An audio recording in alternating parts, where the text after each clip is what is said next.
ตอนแรกไก่ค่ำมื้อนี้ผู้ค้าปลาทองคำผสมพามาเบิ่ง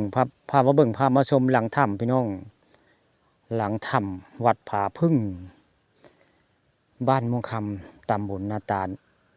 อำเภอเต่างอยเด้หม้องนี้คือหลังถ้ำวัดผาพึ่งเด้อหม้องนี้สูงเด้นี่คือหลังถ้ำวัดผาพึ่งบ้านม่วงคำตำบลนาตาลเลี้ยวไปทางพุ่นทางหน้าก็จะเห็นในรถไถกับเจ้าพูดปู่รถไถเพิ่นไทยสวนนี่แหละผูกทางหน้าสิรถไถได้คันหนึงรถไถสีส้มเพิ่นไทยสวนโอ้เลี้ยวไปก็สิเห็นนะนี่ภาพทางหน้าก็สิ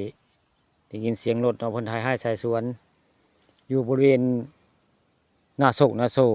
บ้านม่วงคำตำบลนาตาลอำเภอเต่างอยเด้ผู้ค้าปลาทองคำผสมมื้อนี้พามาเบิ่งหน้าโศกพี่น้องหน้าโศกแล้วก็หลังถ้ำได้ตอนยืนออดเดินจาอยู่หลังถ้ำสูงเท่าหม่องนี้หลังถ้ำวัดผาพึ่ง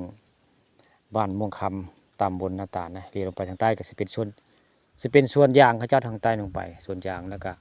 ส่วนมันแล้วก็ให้นาได้ให้นาโศกบ้านม่วงคำตำบลนาตาลอำเภอเต่างอยได้ผู้ค้าปลาทองคำผสมวันนี้มาเอาภาพบรรยากาศในหน้าถ้ำนะหน้าถ้ำหรือว่าหลังถ้ำไว้ไงนี่ก็คือยืนจาอยู่หลังถ้ำด้านนี้หลังถ้ำผู้บ้านม่วงคำตำบลนาตาลแล้วนี่ตอนแรงใกล้ค่ำได้ผู้ค้าปลาทองคำผสมวันนี้พามาชมบรรยากาศหลังถ้ำทางใต้จะมีหางผึ่งได้เป็นหางผึ่งหลายนะ